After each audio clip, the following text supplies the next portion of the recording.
Hello friends, welcome to গল্পের রামধনু। আমি সন্দীপা এসে হাজির হয়েছি একটা মজার গল্প নিয়ে। আজ পড়তে চলেছি শিবরাম চক্রবর্তীর লেখা পিয়ানো কেনার ফ্যাসাদ। বঙ্কা এসে বললে, পিয়ানো কিনবি? বেশ দামে পাওয়া যাচ্ছে, বেচে ফেলছে একটা সাহেব। পিয়ানো? আমি অবাক হয়ে যাই। পিয়ানো কেন রে? পিয়ানো কি একটা কেনবার জিনিস? বাহ, দামে পাওয়া যাচ্ছে যে বেচে ফেলছে। হ্যাঁ বুঝেছি, একটা সাহেব। আমি বাধা দিয়ে বলি, কিন্তু এত জিনিস থাকতে পিয়ানো পিয়ানো কিনতে যাব কেন? তাহলে কি কিনবি? আর তো কিছুই পাওয়া যাচ্ছে না দামে এখন। আজকে স্টেটসম্যানে বিজ্ঞাপন দিয়েছে, বিলে চলে যাচ্ছে কিনা তাই বেচে ফেলছে। শুনেছি একটা সাহেব।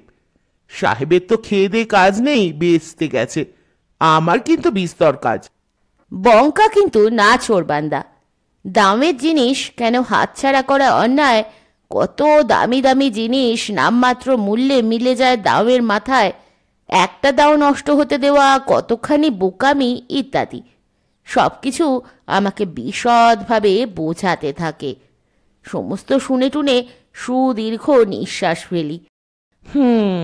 কিন্তু ভাই, আমার তো কোনো দরকার নেই পিয়ানোর, বাজাতেও জানি না তো আমি। বাজাতে আর কি, এমনিতেই বাজে যে, চাবি টিপলেই হলো। বেলও করতেও হয় না, কোনো হাঙ্গামা নেই। ঢের ভালো তোর ওই হারমোনিয়ামের চেয়ে। আর বাজনা যা চাস, বেহালার টুংটাং থেকে গোড়ার ব্যান্ডের বাদ দি, সব এক জায়গায় বসে শুনতে পাবি। কি মজা বলতো? তা তো শুনলাম, কিন্তু আর কিন্তু না, দামে পাওয়া যাচ্ছে, বুঝছিস না বোকা?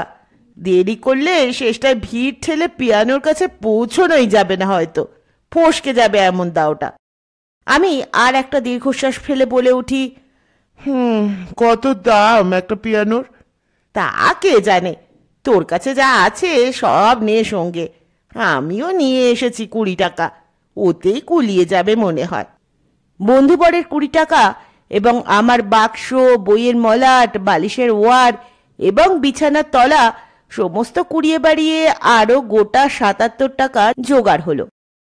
বঙ্কা বললে, আর কিছু নেই জুতো শুকতলার মধ্যে? কি আর কোথাও ওই আলোয়ানটা ঝেড়ে দেখবো? না, এমন কি ওই ছাতাটার ভেতরেও যদি খোঁজো, কিংবা কামানের বাক্সটাও হাতড়াও, একটা পাই পয়সারও সাক্ষাৎ পাবে না ভাই। যাক, ওতেই হয়ে যাবে। কতই বা দাম হবে একটা পিয়ানোর? হারমোনিয়ামের চেয়ে কতই বা বেশি হবে। আর তাছাড়া যদি সস্তাতেই না পেলাম, তবে আর দাওটা কিসের? ইউরোপিয়ান অ্যাসাইলাম লেনে এক সাহেব। বিজ্ঞাপনটা একেবারে বাজে নয়। ঠিকানাতে পৌঁছতেই সঠিক খবর পাওয়া গেল। বিলেত তিনি যাবেন কিনা বলা যায় না, তবে পিয়ানোটা তিনি বেচে ফেলছেন সত্যি। এবং আরও আমাদের সৌভাগ্য যে এখনো বিকিয়ে যায়নি, টিকিয়ে রেখেছেন জিনিসটা। জলজান্তই টিকে আছে আমাদের জন্য। আমি বঙ্কার গা টিপি। তুই যে বললি ভারী খদ্দেরের ভিড় হবে, কিন্তু লোক কই রে? আমরা ছাড়া তো আর কাউকে দেখছি না এখানে, একটা মাছি কেউ না। খোঁজই পাইনি। কজনই বা দামের খবর রাখে? খবরের কাগজই বা পড়ে কজন? আর আমার মতো অমন করে বিজ্ঞাপন পর্যন্ত খুঁটিয়ে খুঁটিয়ে কেই বা পড়ে? তা বটে। আমি মনে মনে ঘাড় নাড়ি। সাহেব আমাদের সঙ্গে করে ড্রয়িং রুমে নিয়ে যান, পিয়ানোর সঙ্গে মুলাকাত করিয়ে দেন। বঙ্কা তো বেশ সাহসী হয়ে ওটার কাছ অবধি এগিয়ে যায়, এমনকি ভরসা করে ওটার গায়ে একবার হাত বুলিয়ে দেয় পর্যন্ত। আমাদের দুজনেরই পছন্দ হয়ে যায়, কিন্তু দাম শুনে তো চক্ষু চড়ক গাছ। 2500 টাকায় সাহেবের কেনা, এবং আনকোড়াই বলতে হবে। এই কারণে আসল থেকে 225 মাত্র বাদ দিয়ে ছাড়তে তিনি রাজি আছেন। এমনকি আর 5 টাকা কমিয়ে 2220 করতে গেলেও কিছুতেই তিনি পেরে উঠবেন না। ঘোরতরভাবে ধরলেও এ কথাও ঘুরিয়ে ফিরিয়ে জানিয়ে দিলেন আমাদের। বঙ্কা মুখ কাচুমাচু করে বললে, তাহলে সেলাম সাহেব, পিয়ানো কেনা আমাদের হলো না। কেবল 25 টাকা নিয়ে বেরিয়েছি আমরা, বাড়তি একটা পয়সাও নেই আমাদের সঙ্গে। জুতো শুকতলাও দেখতে পারো। আমি যোগ দিই ওর কথায়, আমার জুতো তুলে দেখাই। হ্যাঁ, আরও ফার্দার গেলেও একটা ফার্দিংও পাবে না আর, বঙ্কা যোগ করে। অতএব তোমার পিয়ানোকেও সেলাম, and also I thank you both of you. ধন্যবাদটা দিলে পিয়ানোর গায়ে হাত বুলোতে দেওয়ার জন্যই বোধ হয়। No no, don't go mister. সাহেব এক লাফে আমাদের সামনে এসে পড়েন। Give me the 85 and take your piano. Take it right away, just now.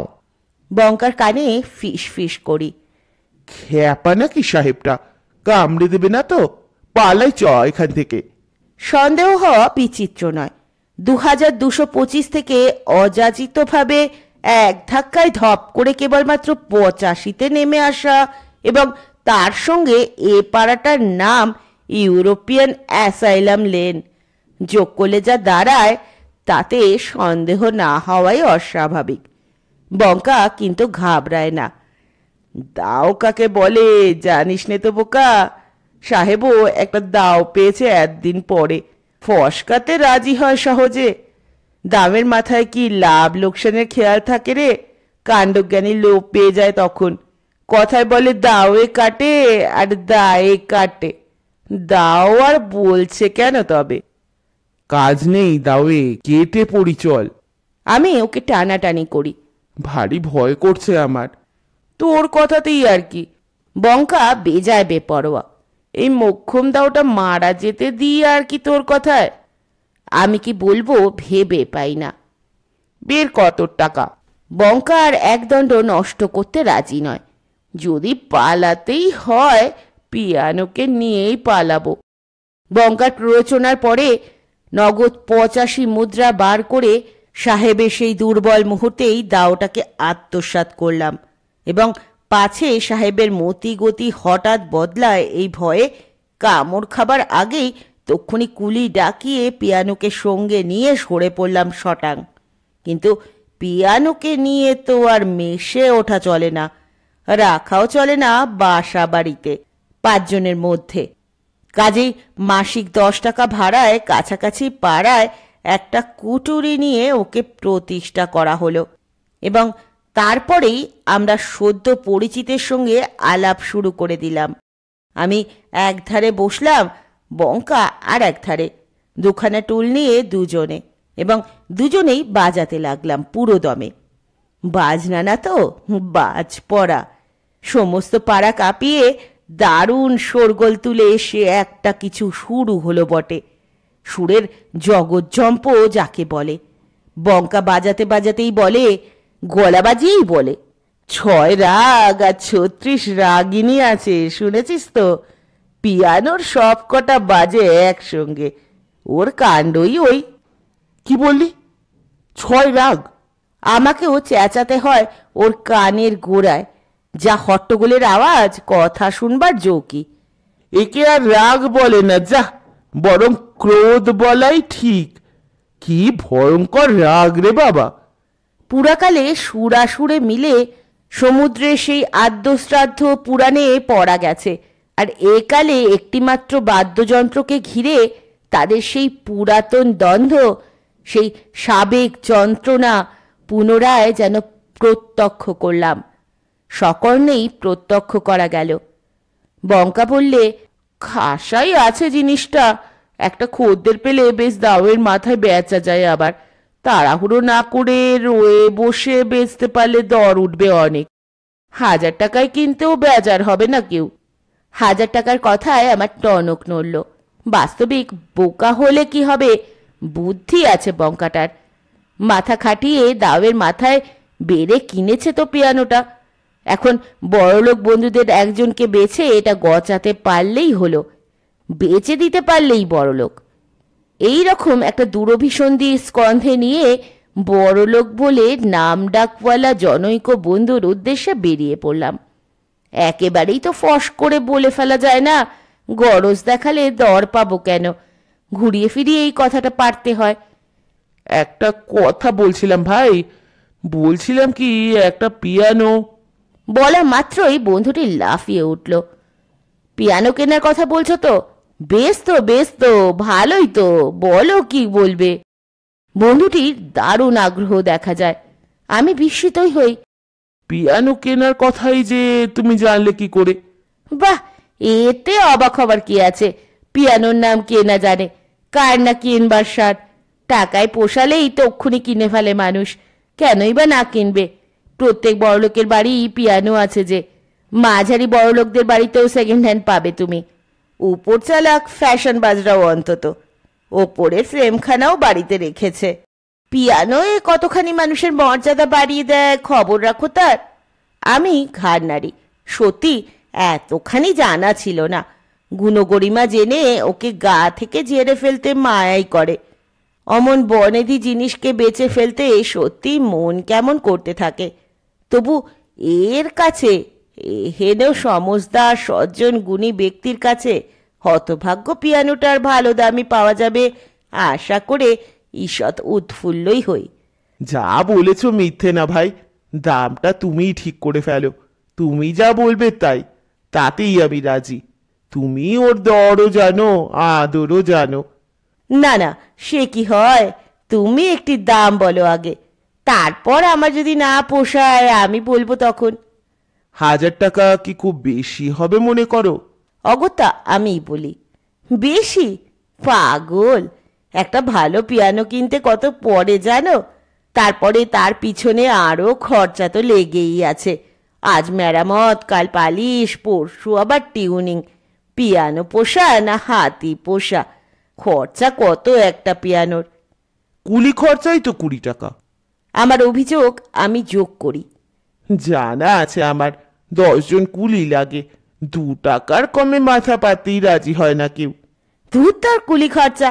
Piano সম্পর্কে তোমার কোনো আইডিয়াই নেই। 1000 টাকা বলাতেই তা বুঝতে পেরেছি, আর বলতে হবে না।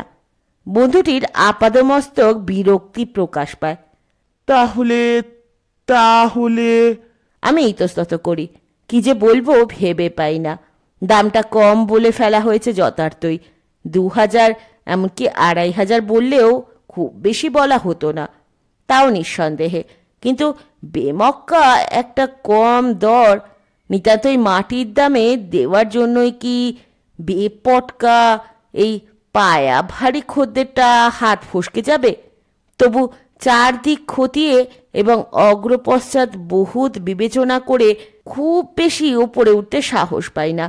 আমতা আমতা করে বলি, তাহলে তুমি কি বলো তবে? 1500? হ্যাঁ, 1500 হলে খানিকটা মানায় বটে। ওটা 1700 করে ফেলো। তুমি নেহাত বন্ধু বলেই বলছি। কুলি খরচা টরচা যা বলছো ওসব আমার, তোমাকে দিতে হবে না। আমারই লোক গিয়ে তোমার বাড়িতে পৌঁছে দিয়ে আসবে। আনকোড়া নতুন জিনিস ভাই, একেবারে খাস বিলিতি, খাসা পিয়ানো। দেখলে চোখ জুড়োবে আর শুনলেই অজ্ঞান। বুঝলে বন্ধু, 1700। এমন বেশি বলিনি। বাজারে ওর দাম ঢের বেশি, প্রায় ডবল বলতে গেলে। তা টাকাটা কি সঙ্গে এনেছো? ও, কাছে নেই এখন। তা তা আর কি হয়েছে? তুমি বন্ধু মানুষ, তোমাকে অবিশ্বাস করি নে। পিয়ানোটা নিয়ে যাওয়ার ব্যবস্থা করো তবে। হ্যাঁ, এখনই, এখনই ভালো। শুভ শীঘ্রম। দেরি করে লাভ কি? আমার সরকার যাচ্ছে তোমার সঙ্গে, তাকেই দিয়ে দেবে টাকাটা। না না, ঘাবড়াচ্ছ কেন? পুরো 1500ই যদি এখন না পারো তাতেই বা কি হয়েছে? তুমি বন্ধু মানুষ, তোমাকে কি অবিশ্বাস করি? এখন যা পারো তাই দিয়ে দিও। 1000 কি 700 কি 500? তাও পারবে না এখন? একটা কথাও বলছো না যে? বেশ, যা পারো দাও এখন। আর কি বলবো? 400, 300, 250, 150, 85, 75, 53, 52? যা পারো এখন দিয়ে দেবে। তারপরে তোমার সুবিধে মতো বাকিটা মাসিক কিস্তিতে যত মাসে পারো দিলেই চলবে। তুমি বন্ধু মানুষ, তোমাকে কি আর অবিশ্বাস। তার কথা না শুনে আমি তো একেবারে আকাশ থেকে পড়ি। পড়বার পর আর এক মুহূর্ত সেখানে দাঁড়াই না।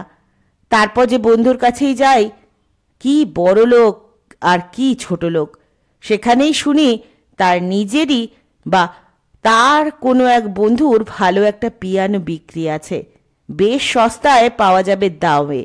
সবাই বেচতে চায় পিয়ানো, কেনবার লোক কেউ নেই। প্রত্যেকের পিয়ানোই চমৎকার, চূড়ান্ত আর উপাদেয়। কেউ বা সবে পয়সা খরচ করে আবার টিউনিং করিয়েছেন, বিক্রি করার মতলবেই অবশ্যই। কেউ বা বিক্রি করে সারানোর খরচা উঠবে কিনা সন্দেহ পোষণ করে তারপর আর সারাননি। তবে সামান্যই একটু খারাপ, সারিয়ে নিলেই নতুন হয়ে যাবে আবার। এসব দেখে শুনে পিয়ানো বেচার আশায় ইস্তফাই দিতে হলো। কিন্তু মাস মাস 10 টাকা করে পিয়ানোর ঘর ভাড়া আর কাহাঁ তো গোনা যায়। এ পর্যন্ত প্রায় 300 টাকা গুণাগার দিতে হয়েছে, সেটাও তো কম কথা নয়। কোথাও ঝেড়ে ফেলবারও উপায় নেই, অমনি পেলেও নিতে রাজি নয় কেউ। পিয়ানোটা যেন বুকে চেপে বসেছে আমার। ঝকমারি তো যথেষ্টই হয়েছে, কিন্তু মাসুলের হাত থেকেও পরিত্রাণ দেখছি না কোনো দিকে। সিন্ধুবাদের পিঠে হিন্দুবাদের ন্যায়। এই নাছোড়বান্দাকে নিয়ে কি করব ভেবেই পাইনে। ওর দিকে তাকালেই বুক কাঁপতে থাকে, ভাবতে গেলেই দম আটকে আসে। পিয়ানো না একটা বিভীষিকা, বাপ! এই সময় পাড়াগা থেকে আমার মামাতো ভাই এসে হাজির। কলকাতার কোনো এক রেসিডেন্সিয়াল স্কুলে ভর্তি হয়েছে। গোটা 4 টাকা তার চাই, একটা চৌকি কেনার দরকার। 4 টাকা? কোথায় পাবো 4 টাকা? মনের মধ্যে হাতড়ায়। 4 টাকা, কম টাকা নয়। বালিশের ওয়ার, পাপোশের তলা, সুটকেসের খাঁজ খোঁজ হাতড়ানো বৃথা। যেদিন থেকে পিয়ানো কিনেছি একসঙ্গে 4 টাকার মুখ দেখিনি, দেখলেও অনেকক্ষণ ধরে দেখবার সুযোগ পাইনি। গল্প লিখে টিখে যখন যা পেয়েছি দেখতে না দেখতেই ফুট করায়। পিয়ানোর বাকি ঘর ভাড়া গুনতে আর ওর চিকিৎসা আর হেফাজতে যে টাকাটা ধার করতে হয়েছে তারই মোটা হাড়ের সুদ সুদতেই সব কাবার। অতি কষ্টে একটা দীর্ঘশ্বাস ঠেলে ফেলি। টাকা কি হবে? চৌকি দেব তোকে। বাড়তি একটা চৌকি রয়েছে আমার, দিব্যি তোফা চৌকি। তার রং আর পালিশ দেখলে তাক লেগে যাবে তোর। তোর হোস্টেলের বন্ধুদেরও। চৌকি নিবি, চল। নিয়ে গিয়ে পিয়ানোটা তাকে দেখাই। এতদিনে এটার একটা গতিমুক্তি হলো তাহলে। হনুমান লক্ষণকে দেখে গন্ধমাদন নামাতে পেরেছিল, আমিও এতদিনে একটা সুলক্ষণ দেখি। অনেকক্ষণ ধরে সে এই অদ্ভুত বস্তুটিকে দেখে, ভালো করেই দেখে, দেখেনি তো কখনো। কিন্তু দেখে টেখে মুখখানা কিরকম যেন করে, ভাবে বোধহয় এ আবার কি চৌকি রে বাবা। হয়তো মনে মনে ওর বিরুদ্ধে কঠোর সমালোচনাই করে। একবার সাহস করে হাতও ঠেকায়, কিন্তু কেমন যেন খুঁতখুঁতুনি থেকে যায় ওর তবুও। দেখছিস কেমন চমৎকার? আমি ওকে উৎসাহ দিই। খুব দামি জিনিস জানিস। ভায়া আমার নাক সিটকোয়। এ চৌকিতে আমার কাজ নেই দাদা, যেটা তোমার মেসে আছে তুমি যাতে শো সেইটাই আমায় দিও বরং। ছেলেদের হোস্টেলে দামি জিনিস রাখা কি ভালো? আর তাছাড়া তোমাকেই মানায় এই রকম যাত্রেল চৌকি। তুমি হচ্ছ লেখক মানুষ। মামাতো ভাই যে খাস পাড়াগা থেকে এসেছে বিশ্বাস করতে আমার কষ্ট হয়। মামাতো ভাইকে তারপর থামানো যায় না। তক্ষুনি সে মুটে ডাকিয়ে আমার বিছানা নামিয়ে রেখে মেসের চৌকিটাকে নিয়ে উধাও হয়। এক মুহূর্ত আর দাঁড়ায় না। কি জানি সবল মুহূর্তে যদি আমি না বলে ফেলি আবার। আর আমার কথা বলাই বাহুল্য। এতদিন পিয়ানো ছিল আমার আশ্রয়, তারপর থেকে আমি তার আশ্রয় নিয়েছি। ওটাকে তাড়াবার আর কোনো রাস্তা না পেয়ে আমারই আস্তানা গেড়েছি তার ওপরে। বাসার সবাই অবাক হয়ে তাকায় আমার আজগুবি চেহারার এই চৌকিটার দিকে। হ্যাঁ, চৌকি তো বটেই, বিলেতি চৌকি তার ওপর। যদিও কারো নিয়ে পালাবার সম্ভাবনা নেই, তবু চৌকি দিতে হয় আমার দস্তুর মতো।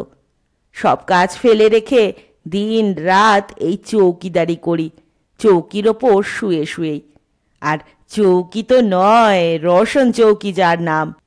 নেহাত আজে বাজে জিনিস না, বরং বাজেই বলা যায়।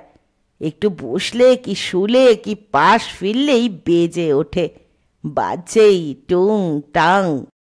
অবশেষে একটা কথা আমার বলবার আছে, তা হচ্ছে একছত্রে এই, আর যাই কেন ভাই, কেন চাই কি আনো, ভুলেও কখনো যেন কিনো না কো পিয়ানো।